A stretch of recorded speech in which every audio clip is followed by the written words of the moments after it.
মন দিয়ে মন বোঝা যায়, গভীর বিশ্বাস শুধু নীরব প্রাণের কথা টেনে নিয়ে আসে।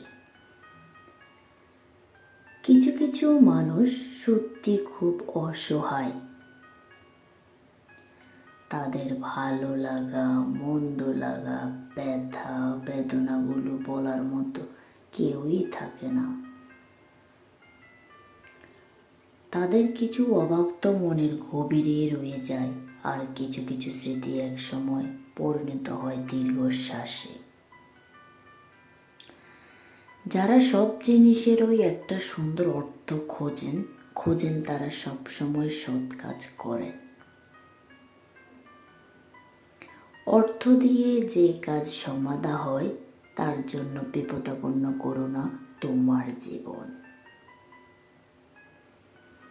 মনের অনেক দরজা আছে, সেখান দিয়ে অসংখ্য জন প্রবেশ করে এবং বের হয়ে যায়, তাই সবাইকে মনে রাখা সম্ভব হয় না।